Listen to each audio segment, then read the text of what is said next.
तो पार्ट 2 की शुरुआत में हम जुनपाई नाम के एक लड़के को देखते हैं जिसे उसके स्कूल के कुछ लड़के बुली कर रहे होते हैं। जिसके बाद एक दिन जुनपाई मूवी देखने जाता है जहां पर वो लड़के भी मौजूद होते हैं। तभी वहां पर महितो आता है जो उन सभी लड़कों को मार देता है और जुनपाई ये सब देख लेता है और वो समझ जाता है कि महितो को इंसान नहीं है, इसलिए वो उसके पीछे जाता है और महितो से ताकतवर बनने के लिए मदद मांगता है ताकि जो लोग उसे परेशान करते हैं वो उन्हें सजा दे सके।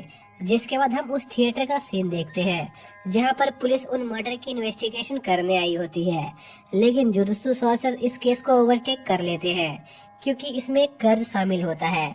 जिसके बाद हम गोजो को देखते हैं जो यूजी को उसके एक साथी नामी से मिलाने ले जाता है जो उसकी इस केस में मदद करने वाला था। और नामी एक फर्स्ट ग्रेड का सॉर्सर होता है। जिसके बाद नामी और यूजी उस मर्डर की साइट पर जाते हैं जहां पर एक कर्ज के होने के निशान होते हैं और इन्वेस्टिगेशन के दौरान उन्हें पता चलता है कि जब उन लोगों की मौत हुई थी तब उस कर्ज के अलावा यहाँ पर एक इंसान भी मौजूद था जिस पर वो उस आदमी के बारे में पता करने के लिए जाने लगते हैं। तभी रास्ते में उनका सामना कुछ कर्जे से होता है जिस पर नामी और यूजी उन कर्जे से लड़ने लगते हैं और नामी अपनी कर्ज टेक्निक फैटल स्ट्राइक से उस कर्ज के वीक पॉइंट पर अटैक करके उसे हरा देता है। इस दौरान हम पहली बार यूजी की कर्ज टेक्निक को भी देखते हैं जिसका नाम डाइवर्जेंट फिस्ट होता है, जिससे वो किसी भी कर्ज पर डबल पावर के साथ अटैक कर सकता था। और नामी समझ जाता है कि गोजो ने आखिर यूजी को उसके पास ट्रेनिंग करने क्यों भेजा है। तभी नामी गौर करता है कि उसने जिस कर्ज को हराया है उसने एक घड़ी पहन रखी होती है जो काफी अजीब बात होती है। जिस पर वो जुजुत्सु सॉर्सर के डॉक्टर को इसकी जांच करने को कहता है। तब उन्हें पता चलता है कि वो कर्ज स्पिरिट पहले इंसान हुआ करता था जिसे किसी ने कर्ज एनर्जी से कर्ज स्पिरिट में ट्रांसफॉर्म कर दिया है और थिएटर में हुए मर्डर के पीछे उसी आदमी का हाथ है। और यूजी ये जानकर काफी दुखी होता है कि उसके हाथों एक इंसान का मर्डर हो गया, इसलिए वो उस कर्ज को ढूंढकर जान से मारने का फैसला करता है ताकि वो और इंसानों को तकलीफ न पहुंचा सके। इसी दौरान हम महितो और जुनपाई को देखते हैं जहां पर जुनपाई महितो को काफी पसंद करने लग गया था और उसकी पर्सनैलिटी से काफी प्रभावित था। जिसके बाद महितो उसे कर्ज के फॉर्मेशन के बारे में बताता है कि सारे कर्जेस इंसान के डर और नेगेटिव इमोशन से बनते हैं। जिसके बाद हम नामी को देखते हैं जिसे सीसीटीवी की मदद से पता चल जाता है कि उस थिएटर में उस रात उस कर्ज के अलावा एक जुनपाई नाम का लड़का मौजूद था। इसलिए नामी यूजी को उस लड़के के बारे में इन्वेस्टिगेशन करने को कहता है क्योंकि उसे लग रहा होता है कि जुनपाई एक इविल जुजुत्सु सॉर्सरर है। जिसके बाद हम जुनपाई को देखते हैं जो अपने दोस्तों के साथ अपने क्लब का काम कर रहा होता है। तभी वहाँ पर वही बुली लड़के आ जाते हैं जो उन्हें परेशान करते हैं और वहाँ से जाने को कहते हैं। जिस पर जुनपाई उन्हें रोकने की कोशिश करता है जिस पर वो लोग उसे बहुत मारते हैं। जिसके बाद जुनपाई वापस महितो से मिलने जाता है क्योंकि वो इंसानों से नफरत करने लग गया था। जिसके बाद महितो जुनपाई को उसकी कर्ज टेक्निक के बारे में बताता है जो किसी भी ह्यूमन की सोल को ट्रांसफॉर्म करने की एबिलिटी होती है और ह्यूमन की सोल उनके नेचर को दर्शाती है। इसलिए जब भी महितो अपने कर्ज टेक्निक से किसी भी ह्यूमन की सोल को अल्टर करता है तो उस ह्यूमन की बॉडी उसकी सोल की तरह ही बदल जाती है। जिसके बाद हम यूजी और जुजुत्सु सॉर्सर के एक मेंबर को देखते हैं जो जुनपाई का पीछा कर रहे होते हैं ताकि वो पता कर सके कि वो एक इविल सॉर्सर है कि नहीं, जिसके लिए वो एक लो ग्रेड कर्ज से उस पर अटैक करवाने वाले होते हैं। और वो आदमी कुछ गड़बड़ होने पर यूजी को जुनपाई की रक्षा करने को कहता है। इसी दौरान हम नामी को देखते हैं जो ह्यूमन कर्जेस को मारते हुए महितो के अड्डे तक पहुंच जाता है जहां पर उन दोनों की फाइट होने लगती है और नामी महितो को अच्छी टक्कर दे रहा होता है और उसके एक हाथ को भी घायल कर देता है, लेकिन महितो उसे अपनी कर्ज एनर्जी से ठीक कर लेता है और नामी पर अपने कर्ज ह्यूमन डॉल से अटैक करने लगता है। इसी दौरान जुनपाई से मिलने उसके स्कूल का एक टीचर आता है जो उससे पूछता है कि आखिर वो उसके दोस्तों के फ्यूनरल में क्यों नहीं आया जो थिएटर में मारे गए थे। जिस पर जुनपाई को उस टीचर पर बहुत गुस्सा आता है क्योंकि उस टीचर को पता होता है कि वो लड़के जुनपाई के दोस्त नहीं थे और वो उसे बहुत टाइम से बुली कर रहे हैं। तब भी उस टीचर ने उनके खिलाफ कोई एक्शन नहीं लिया। तभी वहाँ पर यूजी आ जाता है जो उस लो ग्रेड कर्ज को पकड़ रहा होता है और वो देखता है कि जुनपाई को वो टीचर बिल्कुल पसंद नहीं है और वो टीचर उसे परेशान कर रहा है, जिस पर यूजी उस टीचर को वहाँ से भगा देता है और जुनपाई को अपने साथ ले जाता है। इसी दौरान हम महितो और नामी को देखते हैं, जो एक दूसरे से लड़ रहे होते हैं और नामी को यकीन होता है कि वो महितो से फाइट जीत जाएगा। लेकिन तभी महितो की स्पीड बढ़ जाती है और वो नामी पर एक अटैक करने में कामयाब हो जाता है, क्योंकि महितो अपने टेक्निक की मदद से अपनी सोल को भी बदल सकता था, जिससे उसने अपनी स्पीड बढ़ा ली थी, जिस पर नामी सावधान हो जाता है। लेकिन महितो तब भी उस पर भारी पड़ रहा होता है। तभी शाम के 6 बज जाते हैं और नामी के वर्क का ओवर टाइम स्टार्ट हो जाता है और अचानक से नामी की कर्ज एनर्जी बहुत ज्यादा बढ़ने लगती है और हमें पता चलता है कि अब तक नामी अपनी पूरी पावर यूज नहीं कर रहा था और उसकी ओवर टाइम टेक्निक उसकी दिन में इकट्ठी की हुई सारी कर्ज एनर्जी को एक साथ रिलीज कर देता है। और नामी की फेटल कर्ज टेक्निक जिंदा चीजों के साथ साथ दूसरी चीजों पर भी काम करती है। तभी नामी एक दीवार पर जोरदार अटैक करता है, जिसे देखकर महितो काफी हैरान होता है। जिसके बाद नामी महितो की एक टांग काट देता है और कहता है कि अगर तुम इस चीज के बाद भी जिंदा बच गए तो हमारी मुलाकात दोबारा होगी। जिसके बाद नामी ने जिस दीवार पर पंच मारा था वो महितो के ऊपर गिर जाती है।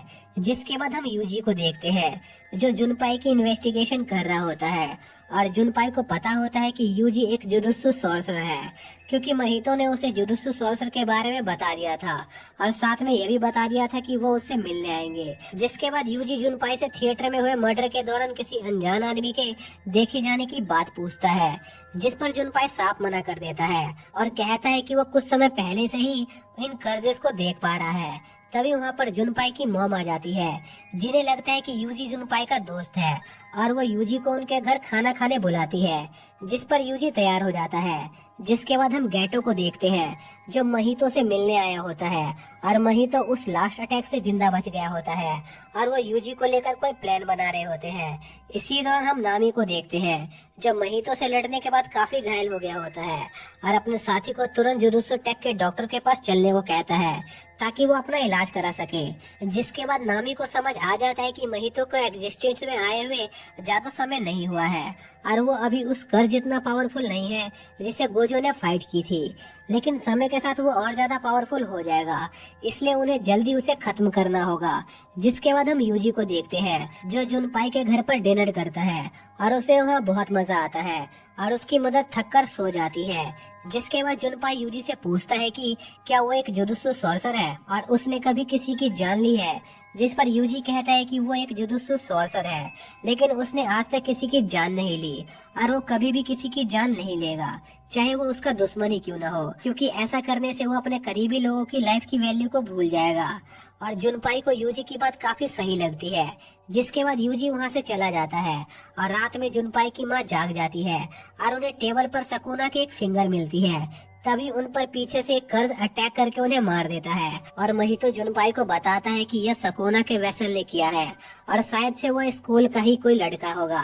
जिस पर जुनपाई को एक लड़के पर शक होता है और वो उसे जान से मारने स्कूल जाने लगता है। इसी दौरान हम स्कूल का सीन देखते हैं, जहाँ पर बहुत सारे स्टूडेंट इकट्ठा हुए होते हैं। तभी एक लड़की को बाहर कुछ अजीब सी चीज दिखाई देती है, जो महितो का काम होता है और वो स्कूल को एक बैरियर के अंदर बंद कर देता है। असल में उनका प्लान जुनपाई और यूजी की फाइट कराकर सकूना को यूजी की बॉडी पर काबू करवाना होता है। तभी उस स्कूल में जुनपाई की एंट्री होती है और जुनपाई को जिस लड़के पर शक होता है वो उसे अपनी पावर का यूज करके जान से मारने लगता है। तभी वहाँ पर यूजी आ जाता है, जो जुनपाई को ऐसा करने से मना करता है, लेकिन जुनपाई यूजी की बात नहीं सुनता। जिस पर जुनपाई और यूजी की फाइट होने लगती है, जहाँ पर जुनपाई यूजी पर अपने जेली शिकागामी से अटैक कर रहा होता है। पर जैसे जैसे उनकी बैटल आगे बढ़ती है, यूजी जुनपाई को हराने लगता है और एक बिल्डिंग में पहुंचता है, जहां पर वो जुनपाई से पूछता है कि आखिर वो ये सब क्यों कर रहा है। जिस पर जुनपाई उसे बताता है कि इस दुनिया के लोग बहुत बेकार हैं और वो लोग उसे बचपन से परेशान कर रहे हैं और उन्होंने उसकी मदर को भी जान से मार दिया है, इसलिए वो उनसे बदला लेना चाहता है। जिस पर यूजी उसे समझाता है और कहता है कि बदला लेने से कुछ नहीं बदलेगा और वो जुनपाई को जुजुत्सु टेक ज्वाइन करने को कहता है, जहाँ पर वो लोग उसका ख्याल रखेंगे। तभी वहाँ पर महितो आ जाता है, जो यूजी पर अटैक करता है, जिस पर जुनपाई महितो को ऐसा करने से मना करता है। जिस पर महितो जुनपाई को रिवील करता है कि वो बस जुनपाई को उसके मकसद के लिए इस्तेमाल कर रहा था। जिसके बाद महितो जुनपाई को अपने आइडल ट्रांसफॉर्मेशन से एक कर्ज ह्यूमन में बदल देता है जो यूजी पर अटैक करने लगता है। यह देखकर यूजी को महितो पर बहुत ज्यादा गुस्सा आता है और वो सकूना से जुनपाई को फिर से पहला जैसा कर देने को कहता है और बदले में उसकी कोई भी बात मानने को तैयार हो जाता है। लेकिन सकूना यूजी की बात मानने से मना कर देता है। तभी यूजी को एहसास होता है कि महितो और सकूना दोनों कर्ज हैं और उनमें इंसानियत नाम की कोई चीज नहीं होती और वो समझ जाता है कि वो जुनपाई को कभी भी वापस ठीक नहीं कर पाएगा और उसके मन में महितो को मारने का ख्याल आने लगता है जो उसके किसी भी दुश्मन या इंसान को मारने के रूल के खिलाफ था। जिसके बाद यूजी महितो पर एक जोरदार अटैक करता है और महितो गौर करता है कि यूजी अपने अटैक से उसकी सोल को भी चोट पहुंचा पा रहा है, इसलिए वो यूजी को हल्के में लेना छोड़ देता है और अपनी बॉडी को ट्रांसफॉर्म करके यूजी पर अटैक करने लगता है।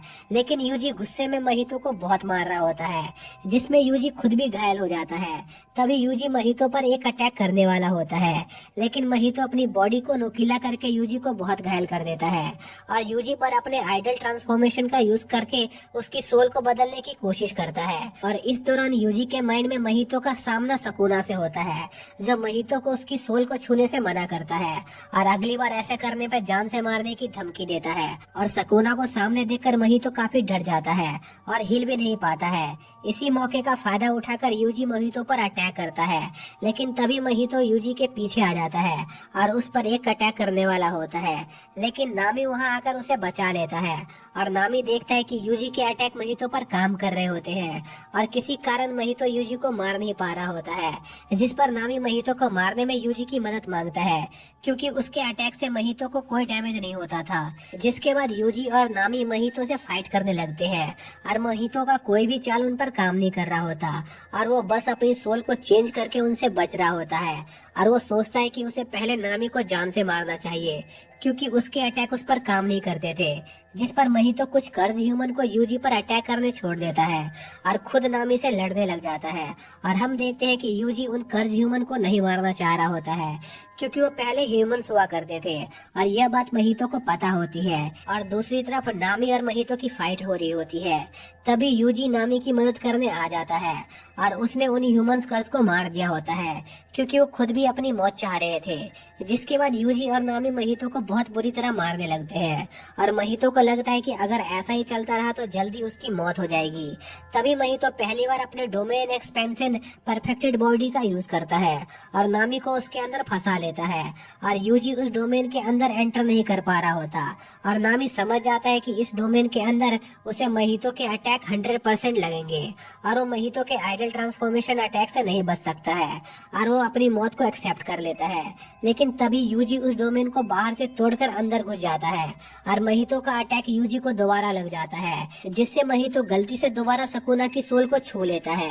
जिस पर सकूना को बहुत गुस्सा आता है और वो महितो का कंधा काट देता है जिससे महितो बहुत घायल हो जाता है और उसका डोमेन डिस्ट्रॉय हो जाता है।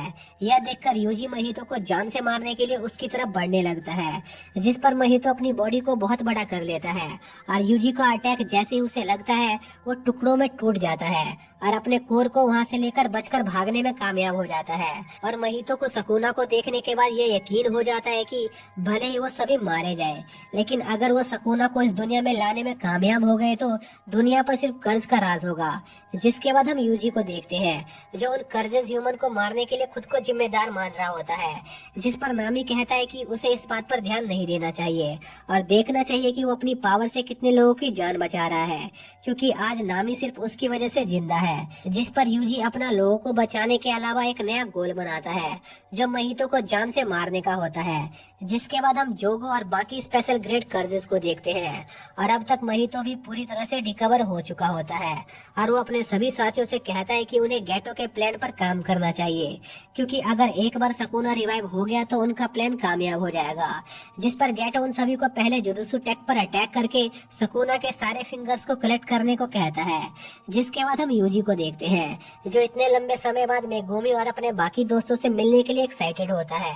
और गोजो यूजी को कंपटीशन वाले दिन उन सभी से मिलवाने का वादा करता है। जिसके बाद कंपटीशन का दिन आता है, जहाँ पर मेगुमी और उसके साथी अपने ओपोनेंट्स का इंतजार कर रहे होते हैं। तभी उनके ओपोनेंट वहाँ पर अपनी टीचर युकीहिमे के साथ आ जाते हैं। जिसके बाद वहाँ पर गोजो भी आ जाता है, जो अपने साथ एक बॉक्स लाया होता है। तभी उस बॉक्स में से यूजी निकलता है और उसे उम्मीद होती है कि उसके दोस्त उसे जिंदा देखकर काफी खुश होंगे, लेकिन उनका रिएक्शन बहुत अजीब सा होता है। तभी वहाँ पर गाकुगांजी और प्रिंसिपल यागा भी आ जाते हैं और गाकुगांजी यूजी को जिंदा देखकर काफी शॉक होता है और वो समझ जाता है कि यूजी के जिंदा होने की बात गोजो ने उससे छिपाई थी। जिसके बाद प्रिंसिपल यागा दोनों स्कूल के स्टूडेंट को उनके कंपटीशन के बारे में बताते हैं कि उनका पहला राउंड एक ग्रुप बैटल है, जिसमें दोनों स्कूल के स्टूडेंट को एक फिक्स एरिया में कर्जेस को हंट करना होगा, जहां पर वो एक सेकंड ग्रेड कर्ज को छोड़ेंगे और उस कर्ज के साथ वहां पर लो ग्रेड के कर्जेस भी होंगे। और शाम होने से पहले जो ग्रुप उस सेकंड ग्रेड कर्ज को मारने में कामयाब हो जाएगा उसकी जीत हो जाएगी। और अगर कोई ग्रुप इसमें कामयाब नहीं हुआ तो ज्यादा कर्जेस को मारने वाला ग्रुप को विनर घोषित कर दिया जाएगा। और उस दौरान स्टूडेंट आपस में भी एक दूसरे से बैटल कर सकते हैं, ताकि वो एक दूसरे की पावर को चेक कर सके। और उनका कंपटीशन थोड़े समय बाद स्टार्ट होने वाला होता है, जिस पर वो दोनों ग्रुप स्ट्रेटेजी बनाने लगते हैं। जिसके बाद हम क्योटो के स्टूडेंट को देखते हैं, जहां पर गाकुगांजी अपने स्टूडेंट को इस कंपटीशन के दौरान यूजी को जान से मारने को कहता है, क्योंकि वह सॉर्सर के लिए काफी बड़ा खतरा था। लेकिन तोड़ो को गाकुगांजी की बात में कोई इंटरेस्ट नहीं होता और वो वहाँ से चला जाता है। जिसके बाद क्योटो के बाकी स्टूडेंट यूजी को मारने का प्लान बनाते हैं, लेकिन उन्हें इनुमाकी का डर होता है, क्योंकि उसकी कर्ज टेक्निक काफी खतरनाक होती है। जिस पर बाकी के स्टूडेंट सेकेंड ईयर के स्टूडेंट को संभालने का फैसला करते हैं और इस मौके का फायदा उठाकर यूजी को जान से मारने का प्लान बनाते हैं। इसी दौरान हम गोजो को देखते हैं, जो युकीहिमे को बताता है कि उसे शक है कि उनमें से कोई सॉर्सर कर्ज के साथ मिला हुआ है। लेकिन गोजो को यकीन होता है कि युकीहिमे उनमें से एक नहीं है, क्योंकि वो काफी कमजोर है। जिस पर युकीहिमे को गोजो पर काफी गुस्सा आता है, लेकिन तब भी वो उस आदमी को ढूंढने का फैसला करती है। जिसके बाद उन दोनों ग्रुप का मैच स्टार्ट हो जाता है, जहां पर माकी उन्हें लीड कर रही होती है और वो सभी बैटल ग्राउंड की तरफ निकल जाते हैं। तभी हम देखते हैं कि तोड़ो माकी के ग्रुप पर अटैक करने लगता है, जिस पर माकी यूजी को तोड़ो से लड़ने के लिए वहीं छोड़ देती है, क्योंकि यूजी की फिजिकल एबिलिटीज तोड़ो से ज्यादा होती है और बाकी सब मिशन को पूरा करने के लिए निकल जाते हैं। जिसके बाद तोड़ो और यूजी की फाइट होने लगती है, जहां पर तोड़ो यूजी को एक जोरदार पंच मारता है, जिससे वो काफी दूर जाकर गिरता है। जिसके बाद तोड़ो बड़ी बेरहमी से यूजी के सर पर कई वार करता है और उसे लगता है कि यूजी मर गया है, लेकिन यूजी मरा नहीं होता और वो तोड़ो के उसके सर पर वार करने की वजह से काफी गुस्सा हो गया होता है। लेकिन तोड़ो यूजी के गुस्से को देखकर काफी खुश होता है और उसे किस टाइप की लड़कियां पसंद है ये पूछता है। जिस पर यूजी जवाब देता है कि उसे जेनिफर लॉरेंस जैसी लड़कियां पसंद है। यह सुनकर तोड़ो बहुत भावुक हो जाता है और उसे अपना बेस्ट फ्रेंड बना लेता है। तभी यूजी पर माई अटैक करती है, लेकिन यूजी उन्हें डॉज कर लेता है। तभी वो देखता है कि क्योटो स्कूल के सभी स्टूडेंट ने उसे चारों तरफ से घेर लिया है और वो समझ जाता है कि वो लोग उसे यहाँ मारने आए हैं। लेकिन तभी तोड़ो उन सभी को यूजी से दूर रहने को कहता है, जिस पर वो सभी तोड़ो से डरकर वहाँ से चले जाते हैं, क्योंकि उन्हें उम्मीद होती है कि तोड़ो यूजी को मारने में कामयाब हो जाएगा। जिसके बाद हम देखते हैं कि निशिमिया नाम की एक लड़की पर मेगुमी अपने शिकागामी से अटैक करता है, जिससे वो अपने लड़ने की एबिलिटी खो देती है और उनका बाकी ग्रुप क्योटो के स्टूडेंट को घेर लेते हैं, क्योंकि वो समझ गए होते हैं कि वो लोग यूजी को मारने की कोशिश कर रहे हैं। इसी दौरान हम यूजी और तोड़ो को देखते हैं, जहां पर उनके बीच कमाल की बैटल चल रही होती है। लेकिन तोड़ो महसूस करता है कि यूजी की डाइवर्जेंट फिस्ट में एक कमी होती है, जिसे देखकर तोड़ो को यूजी पर बहुत गुस्सा आता है। जिसके बाद तोड़ो यूजी को स्ट्रांग बनाने के लिए उसे उसकी कर्ज टेक्निक की कमी बताता है। जिसके बाद तोड़ो यूजी को फाइट के दौरान उसकी कमी को ठीक करने के बारे में बताता है और हम देखते हैं कि यूजी धीरे धीरे उन कमियों को ठीक करने लग जाता है। जिसके बाद हम नोबारा और पांडा को देखते हैं, जो निशिमिया को घेर चुके होते हैं। लेकिन तभी पांडा पर पीछे से कोई अटैक करता है, जिसे वो बेहोश हो जाता है और वो शख्स निसीमिया का एक साथी मेकामारू होता है। लेकिन हम देखते हैं कि पांडा बस बेहोश होने का नाटक कर रहा था, जिससे वो क्योटो के छुपे हुए स्टूडेंट को बाहर निकाल सके। जिसके बाद पांडा और मेकामारू की फाइट होने लगती है, जहाँ पर हम देखते हैं कि मेकामारू एक कर्स डॉल होती है और उसका यूजर उसे काफी दूर से कंट्रोल कर रहा होता है। और मेकामारू को पांडा से काफी नफरत होती है, क्योंकि वो एक बहुत ही कमजोर बॉडी के साथ पैदा हुआ था और ज्यादा बाहर घूम फिर नहीं सकता था। लेकिन पांडा जैसा एक कर्स डॉल जिसमें म्यूटेशन की वजह से इमोशन आ गए थे, वो बाहर आराम से घूम फिर सकता था। जिसके बाद उन दोनों के बीच तगड़ी फाइट होने लगती है और मेकामारू पांडा पर अपने अल्टीमेट कैनन से अटैक करता है, जिससे पांडा डॉज करने की सोचता है। लेकिन अगर वो ऐसा करता तो दोबारा उस अटैक की चपेट में आ जाती, जिस पर पांडा को उस अटैक को ब्लॉक करना पड़ता है और मेकामारू को लगता है कि उसके अटैक से पांडा मारा गया है। लेकिन हम देखते हैं कि पांडा उस अटैक से मरा नहीं होता और अपने सेकंड फेस फॉर्म में ट्रांसफॉर्म हो जाता है और बड़ी तेजी के साथ मेकामारू पर अटैक करता है, जिसे मेकामारू अपने डिफेंस से रोकने की कोशिश करता है। लेकिन उसका डिफेंस टूट जाता है और वो काफी दूर जाकर गिरता है। जिसके बाद हम पांडा को देखते हैं, जिसे इस मोड में रहने के लिए काफी कर्ज एनर्जी यूज करनी पड़ रही थी, जिस पर वो इस फाइट को जल्दी खत्म करने की सोचता है और मेकामारू को बुरी तरह मारने लगता है। और मेकामारू का कोई भी अटैक पांडा पर काम नहीं कर रहा होता। तभी मेकामारू पांडा को चकमा देकर उसके पीछे आ जाता है और अपने एक अटैक से पांडा के अंदर मौजूद कर्ज कोर को डिस्ट्रॉय करने की कोशिश करता है, जिनसे कर्ज डॉल को बनाया जाता है। लेकिन पांडा कोई आम कर्ज डॉल नहीं था और वो अपने कर्ज कोर की पोजीशन बदल देता है और उस अटैक से बच जाता है।